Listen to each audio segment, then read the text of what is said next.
नमस्कार, विदर्भ समाचार में मैं नेहा आप सभी का स्वागत करती हूं। बढ़ते हैं आज की कुछ खास खबरों की ओर। चंद्रपुर शहर की प्रमुख सड़कों जैसे Mahatma Gandhi road, Kasturba Gandhi road, Pathanpura, engineering college परिसर, जटपुरा गेट आदि की हालत इस समय बेहद दयनीय हो गई है। सड़कों पर बड़े बड़े गड्ढे, उखड़ा हुआ डामर और धूल के ढेर के कारण नागरिकों का जीवन अस्त व्यस्त हो गया है। इससे यातायात जाम हो रहा है और दुर्घटनाएं व श्वसन संबंधी विकार जैसे गंभीर समस्याएं पैदा हो रही है। इसी पृष्ठभूमि में चंद्रपुर शहर कांग्रेस ने जिला अध्यक्ष रितेश तिवारी के नेतृत्व में एक जोरदार आंदोलन किया। बागला चौक से कामगार चौक तक सड़क पर पड़े गड्ढों को प्रतीकात्मक नाम देकर आक्रोश व्यक्त किया।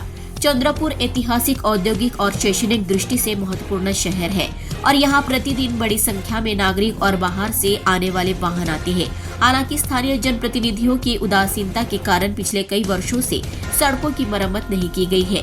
अमृत जल परियोजना और भूमिगत सीवरेज योजना के लिए खोदी गई सड़कों की मरम्मत अभी तक नहीं की गई है।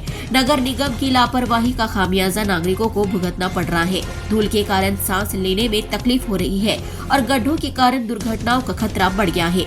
इसी पृष्ठभूमि में कांग्रेस सड़कों की खराब स्थिति की ओर ध्यान आकर्षित करने के लिए विरोध प्रदर्शन कर रही है। मांग की गई है कि शहर के सभी गड्ढों को तुरंत भरा जाए, अधूरे सीमेंट और डामरीकरण के काम को तुरंत पूरा किया जाए और धूल को कम करने के लिए नियमित रूप से सड़कों की सफाई और पानी की व्यवस्था की जाए। जिला अध्यक्ष रामू तिवारी ने चेतावनी दी कि अगर इन मांगों पर तुरंत ध्यान नहीं दिया गया तो कांग्रेस पार्टी और भी उग्र विरोध प्रदर्शन करेगी। चंद्रपुर नगर निगम 3 अगस्त से 15 अगस्त 2025 तक अंगदान जीवन संजीवनी अभियान पखवाड़ा चला रहा है। इस अभियान का उद्देश्य नागरिकों में अंगदान के प्रति जागरूकता पैदा करना, भ्रांतियों को दूर करना और अधिक से अधिक लोगों को अंगदान करने के लिए प्रोत्साहित करना है। समुदाय उन्मुख गतिविधियों को क्रियान्वित करने के लिए नगर स्वास्थ्य विभाग के माध्यम से अंगदान पर एक मार्गदर्शन कार्यक्रम चलाया जा रहा है। इस संबंध में नगर भवन में एक मार्गदर्शन कार्यक्रम आयोजित किया गया। डॉक्टर नैना उत्तरवार ने उपस्थित लोगों को इस संबंध में विस्तृत जानकारी दी। इस अवसर पर सभी उपस्थित लोगों ने अंगदान की शपथ ली।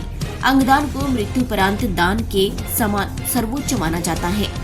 एक व्यक्ति के अंगदान से 8 लोगों की जान बच सकती है। अंगदान एक सुरक्षित, चिकित्सकीय रूप से नियंत्रित और कानूनी प्रक्रिया है। अंगदान से दाता के शरीर का अपमान नहीं होता। सभी प्रक्रियाएं गरिमा के साथ संपन्न होती है। अंगदान का निर्णय कई परिवारों को आशा, खुशी और एक नया भविष्य दे सकता है।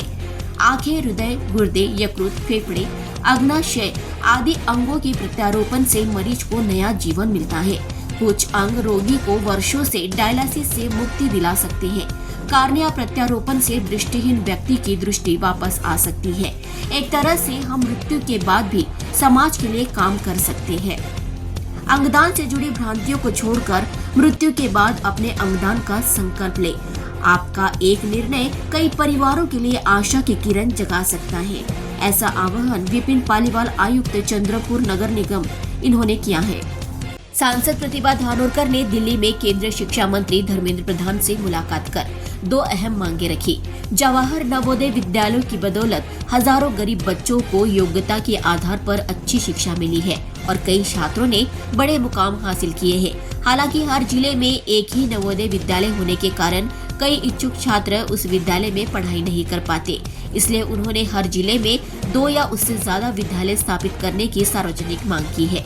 इसके साथ ही उन्होंने नई राष्ट्रीय शिक्षा नीति के पाठ्यक्रम में महापुरुषों के योगदान को शामिल करने की भी प्रमुख मांग की है, ताकि आने वाली पीढ़ी महान भारतीय विभूतियों के योगदान के महत्व को समझ सके और भविष्य की ओर देखते हुए इतिहास के प्रति सजग रहे। खबरों में बस आज इतना ही। ताज़ा खबरों के लिए देखते रहिए विदर्भ समाचार। तब तक के लिए नमस्कार।